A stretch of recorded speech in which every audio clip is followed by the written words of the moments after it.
There we are. Deep Lease is finished loading, and so we're going to hop into round number 2 with slot theme Benign Kanto, and I have never figured out if I'm close to pronouncing that name correctly. Divaliz and Pavlos are going to be our players this time around. Let's see. First thing we actually usually look at when getting game is the colony to see what it's up to. This one has some machine shops, so it's going to be consuming electronics this game. Yeah. And after that, Philothenic, have you seen good places for these players to found this So game? the one thing about electronics, nomads don't start with any stockpile of electronics. There's 200 electronics. There's a machine shop. You might not want to found nomad, or if you do, take that last. There is an interesting looking scavenger spot all the way in the bottom corner. Obviously founding expansive in the middle of this water. Iron's always a good thing to do. And Sloth took Certainly. that for 28,000. It's a little bit on the higher side of things, but nomadic HQ has been founded. A nomadic HQ has been They're What? founded. probably going to be okay with that. Yeah. I mean, I would probably pay that amount. Well, maybe for that location. There weren't a lot of great locations on the map. Divaliz is going to be our last player to found. I might like to see them try and make scavenger work, but instead we're going to end up with 2 nomadic This players this scavenger game. spot off in the left-hand side has got a high and a medium carbon next to some water. The only thing that's not going for it is you're going to rely on everybody else for your silicon. You're nowhere near silicon whatsoever. Yeah. To be fair, nobody else is near silicon on this side of the map either. Just the nomads are near silicon. All right, certainly. Well, Sloth the Demon, he is going to be our first player to upgrade. No big surprise there as he player to found. Looks like he's going to take a little bit of water, and then he's got a couple claims left over. I wonder if we're going to see any aluminum out of him, or because there isn't great aluminum nearby, perhaps he'll try and get into a resource like food, whose price is increasing pretty rapidly already this game. That would combo well with his water. In fact, we are going to see a farm and probably another farm to go with it come out of Sloth Demon. Hopefully, Very you want to put soon. down those 2 farms. Oh no, don't get out of your steel mills. That's dangerous. That is a dangerous decision. Okay, so here's why you don't get out of your steel mills, right? You use steel mills to upgrade. You use steel to upgrade as an expansive. So right now, you look at that $60 steel price, and you're like, that's not very expensive. Maybe I can make some more money somewhere else. So I was only making like $3 per second. But you're gonna buy 160 steel from the market if you don't produce that steel. So the real price of steel, the true price of steel after you've upgraded, is probably somewhere more like 90. Yeah, And 90 then it's to 100 actually bucks. making money. So by moving into this farm, this is a very risky play because Sloth is going to feed a bunch of steel money over here to Pavlos, who's got 2 steel mills up. And Yep, and Pavlos is going to be glad to see that. I would consider Pavlos expanding my steel if I see an opponent doing that. He's used up all his claims for now, but he's used them very effectively. He is going to hop into glass because he is up against 2 nomads who both have to purchase these extremely expensive electronics. They have made silicon very, very cheap for him, and so Pavlos is going to take that silicon, turn it into this exceedingly profitable glass, and he's going to set himself up very effectively for the remainder of this game, just on this first initial quick little play. So Pavlos, by the way, in our last tournament, won 4 games in a row, or was it 3? Very strong player. New land is Yeah, available for very auction. strong player. I don't see him on ladder all the time, but he likes to show up to tournaments and just prove, oh yes, I'm still actually here and very good. I And believe the rest of you should try and keep up. I believe he's on the European side of the pond, so plays at different hours than other players do. That's true. That's fair. Well, high carbon tile is getting auctioned off. I do believe this high carbon tile maps, so we're seeing quite a lot of bidding for it, even though players are a bit out of position to Right. benefit from it. I'm curious. 14. I could see this going for 14 pretty easily to a nomad, because they will just immediately claim return it as Kanto did here, and just take it as an extra claim. A nice little pickup for The Kanto, black market to be is sure. open for business. Yep, that was a good pickup for Kanto. Allows them to go into carbon, allows them to keep their double electronics factories online, which they're going to need to upgrade at that 252, 53 now electronics. That means electronics are almost $9,000 for this next upgrade, and that's the largest single source. Although people are selling them down, so that, you know, just immediately Caster's Curse proves me wrong. Nowhere near 9,000 anymore. Pavlos is going to upgrade to HQ3 first. The fastest, the player who's in the lead, going to move into 2 solar panels of his own, thanks to that used to be cheap silicon. Now it's gone up a little bit, as solar panels do cost 100 silicon each. And once again, building them just in time for night to hit. But if you're not going to that is the perfect time to build solar panels. Just don't listen to anybody. That's when I always build my solar.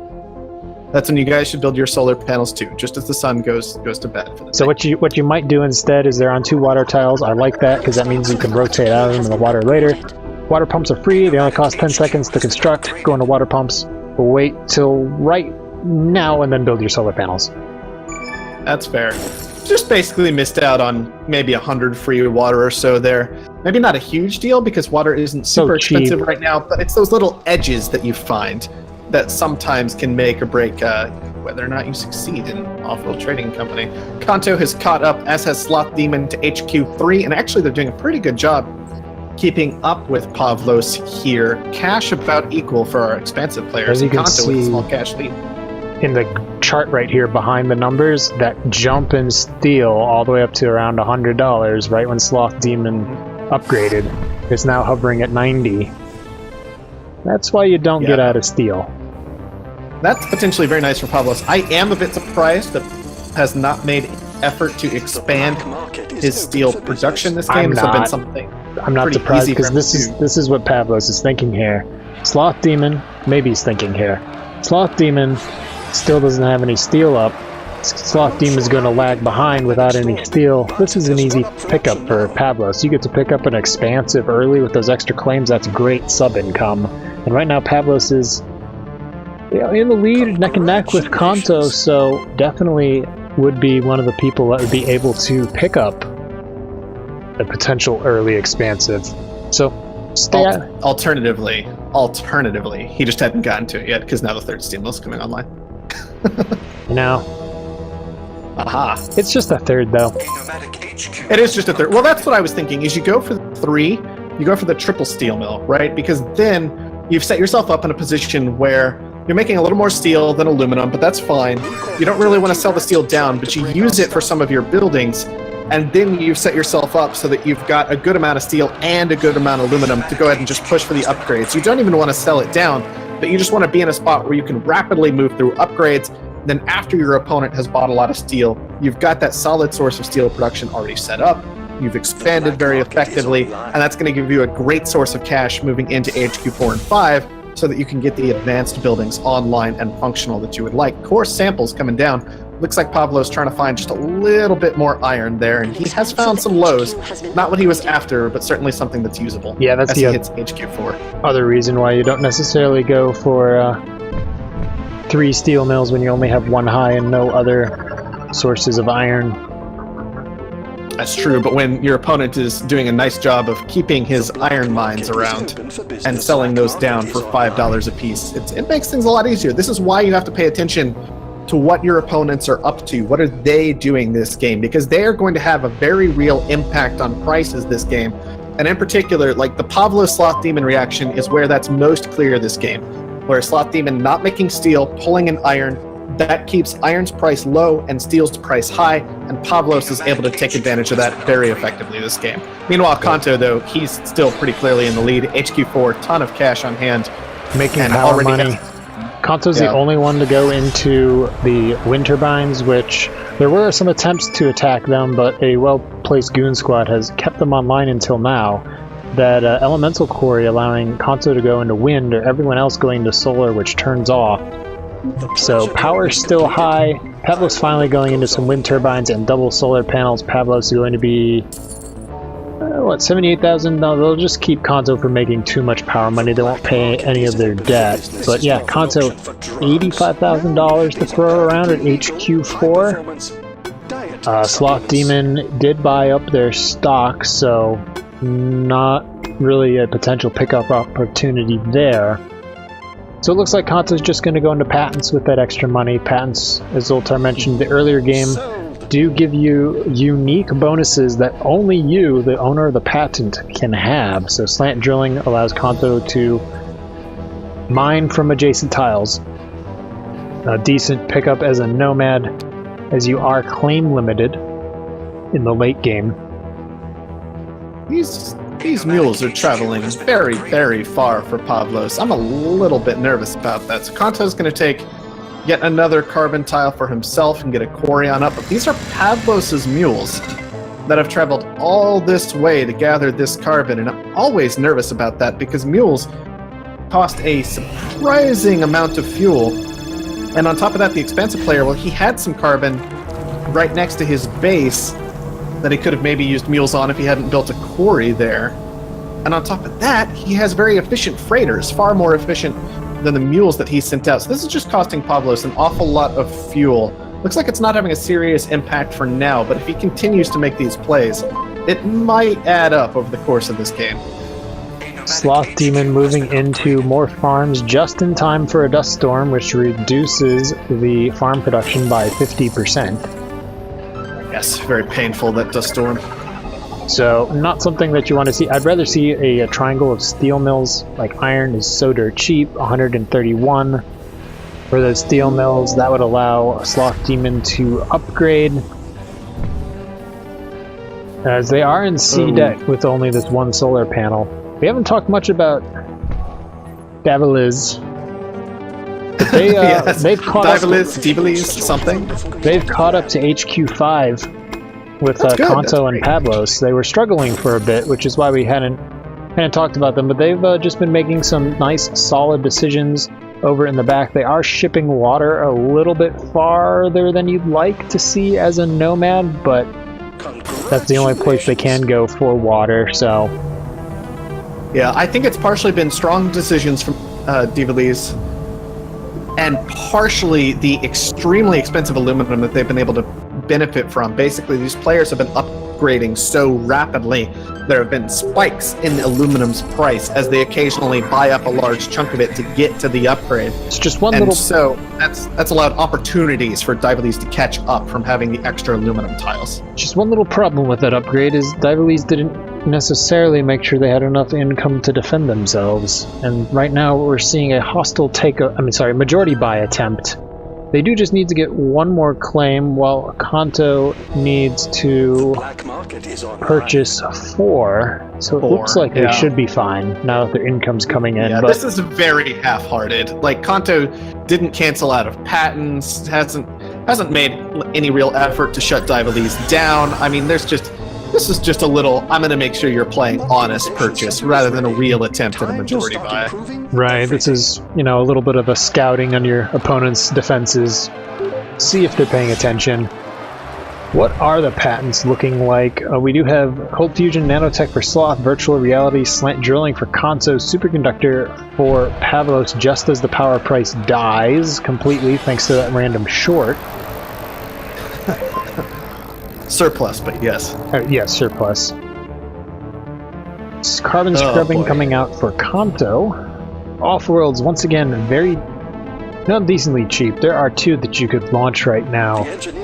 Fuel, and then surprisingly aluminum. But otherwise, not too much there.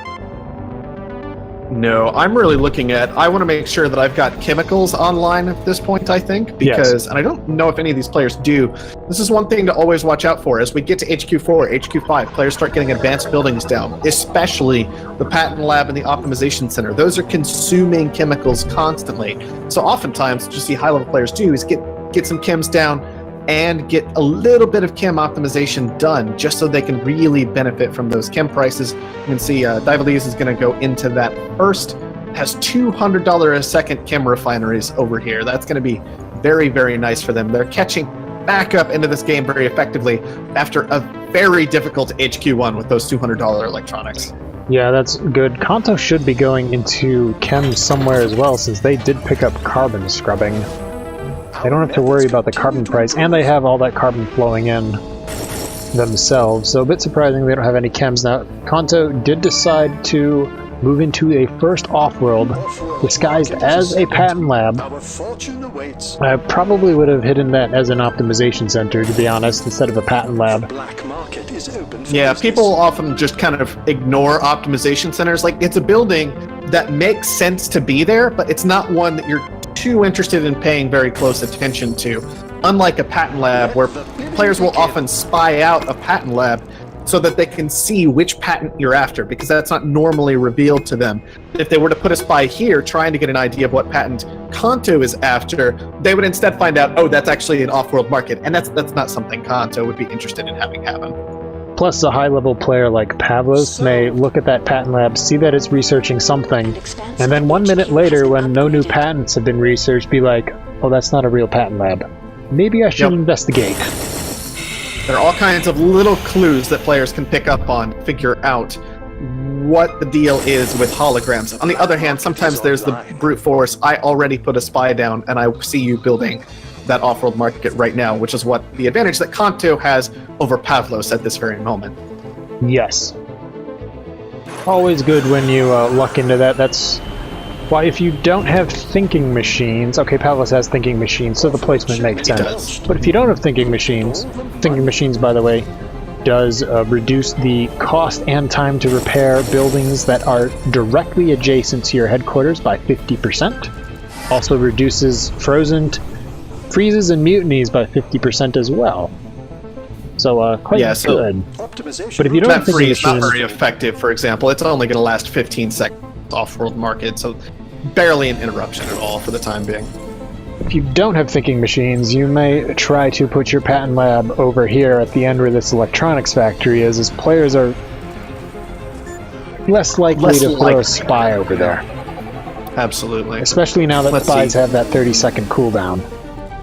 Yeah, but I really do like the thinking machines pick up this game. Once again, it's expect off-world prices to eventually become relevant at some point this game. In addition to that, there are no warehouses at the colony. Warehouses would normally provide an advantage to the off-world market if it's positioned next to them. But because you don't need to be worried about that, you're free to put your off-world market back at home, and so having access to thinking machines is very useful. Kanto using that money from that early off-world to invest in another off-world and then go into Sloth Demon.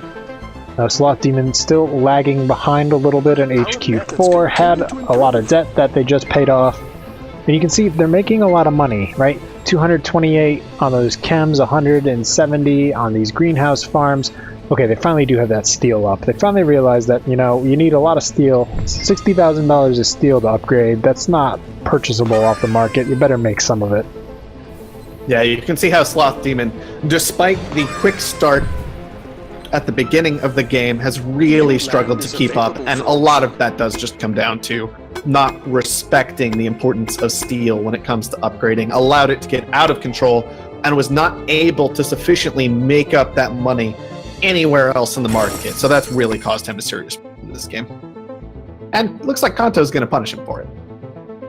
Yep. Congratulations. $32,000 for a tile auction from Kanto. The Nomad paying that little premium because they can pick it up and use it anywhere else.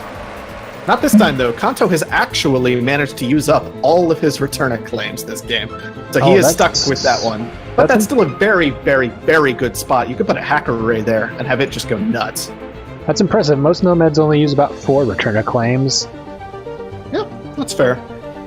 And of course, the Nomads a few months back did receive a nerfed return claim count. They used to get 8. That was just nuts because they wouldn't use them all ever across the course of the game. Now they're limited to 5. So sometimes you'll see games where Nomads will use 2 or 3 and they've got a couple left over for auctions. But you also see games like this where the Nomad finds a way to actually get an efficient use out of all of their claim returns over the course of the game. And here, I imagine what happened with Kanto is likely he picked up slant drilling. Yep. And then was able to rearrange claims a little bit more effectively so that he was using claims of his opponents, such as these water pumps that are benefiting from the high water tile of Divonius. Yeah, they a medium and a low, but they're both giving a high plus that adjacency bonus. This is actually a good time to mention adjacency bonus. As you can see right here, normally this high would give you 2 water per second, but because of the 50% adjacency bonus, Kanto is getting 3 water per second from both of these pumps, and that applies to your production buildings too. That's why you see all these buildings in triangles for the production buildings, or pairs, and we don't see any buildings, production buildings, off by themselves, and that's what we like to see. People making use of those adjacency or economies of scale bonuses built into Offworld Trading Company. Yeah, certainly a very, very important tool to make use of. There's this basic idea in Offworld Trading Company that you're limited in space, you're limited in time as well, and so you need to make sure that you are focusing your production correctly. You do not have time, you do not have space to do everything. So you want to pick some of the best things and focus on them, use those economies of scale, use those adjacency bonuses in order to maximize your output and therefore maximize your profits. Because realistically, that's what we're here for. It's to make the money and make good profits. Right. Speaking of making the money and making good profits, Kanto's very soon going to take out Sloth Demon. Sloth Demon is, well, let's just be honest, doing that new player mistake of, I'm being bought into, I'm going to buy into somebody else. Now, yes, and the reason this is an error, of course, is when Kanto acquires Sloth Demon, which he can be a little bit patient on. He could do it now. Looks like he's waiting till his Offworld launches finish up. He doesn't want to disrupt them for the time being, but very, very soon he'll do that. He'll acquire Sloth Demon, and more than that, he'll acquire all of Sloth Demon's stock, including the 5 shares that he has in Pavlos. This puts Pavlos in a very bad situation, and is really Sloth Demon just handing advantages over to Kanto. If he didn't own that stock, it might be a little easier for Pavlos and Divalis to really help out and slow Kanto down to try and keep him from overrunning this game. But that's not how it panned out this time. Kanto now has a very significant advantage over his opponents. And you can see why a new player to Offworld Trading Company like Sloth Demon would think that purchasing somebody else's stock is correct, because it raises the price of your stock.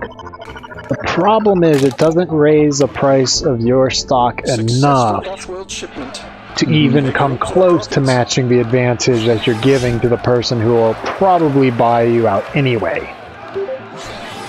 Yes, very, very rarely is that the correct decision when you are in a position of being bought. It's that gut reflex. You want to do something about this situation, but realistically, sometimes the best thing to do is to focus all of your efforts into slowing down that person trying to pick you up. This gives the other 2 players that time to get aggressive against that player, and he may need to rethink his decision to buy into you at all.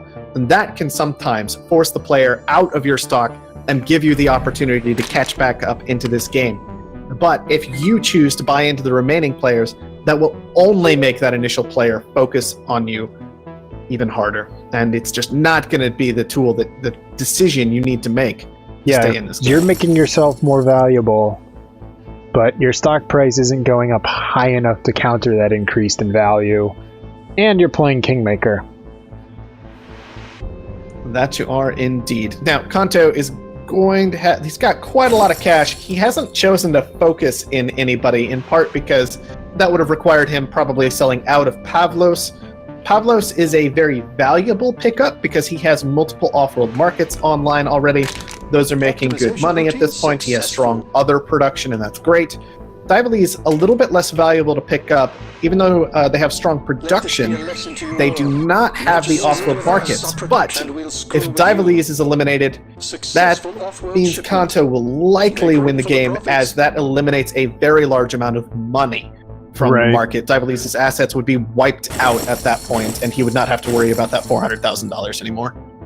Yeah, what happens when a subsidiary gets purchased in a multiplayer game? All their cash is wiped out, all their debt is wiped out, and that's when they start paying you subsidiary income. So you can see that Kanto is earning $800, almost $900 a second from Sloth Demon. That's because Sloth Demon has 100K. They're paying 1% of that over to Kanto. 1% minus 10,000. Minus 10,000 and minus the debt. Yeah, that they're paying off, so that's why it's only 800. So picking up a player early like Kanto did not only gives you the 2 extra claims for doing a hostile takeover, it gives you that stock boost, which makes it harder for your opponent to purchase you out, and you get a new income source. Yep. It's all fantastic. You want to eliminate players. Eliminated players don't fight back, and they make you money. That's the best way for things to be. Now, of course, Now, it's possible to overextend yourself, buy up somebody and not have a late game plan, and then somebody else buys you out. I have done that before. I have done that in the extreme before, where I've bought 2 players and then been eliminated from the game. So you got to be a little careful sometimes, but oftentimes it is the move to make. Offworld shipment launched. We're wrapping up here this time. Kanto is on the verge of taking out Divalis. This one is all but finished. All but finished. It'll be interesting to see who earned more money, Pavlos or Divalis, because Pavlos had more early, but Divalis had more late. Yeah, I don't know how that's going to pan out. We'll see what the FFA ranks decides at the end of it. That's why we have the computer figure all of that out for us rather than trying to do it ourselves in real time. And it looks like our other rounds are starting to finish up as well. We have a report from at least one of them. Yep. Oh, looks like one of the rounds had a small issue, but I don't think it has been disruptive to the actual game. It just means we might need to be a little bit careful going forward about who we have hosting. Kantos throws out the GG. He is going to get the purchase on. Very well done. Kanto takes first. Sloth, Demon, Pavlos, and Divalis all did close enough that they all actually take second place this game. Not often that you see that one pop up. No. What happened there is Sloth Demon had all that money and they didn't upgrade to HQ5, so they had 384,000 versus Divalis 410 and Pavlos 306 when they got bought out, so that's too close to pick a player who was better than the other. And then Pavlos and Divalis 650 versus 627 neck and neck, so three-way tie for second place at the end. Pretty uncommon, when you look at the numbers, it makes sense. Yeah. We're comfortable with that result. It's not what you expect, but it is something that is accounted for. I think that's the first three-way tie we've had today, actually. Most of the time, one player will win and get 10 points. The other players will all spread out into 2, 3, and 4. They'll get 4, 2, and 0 points, respectively.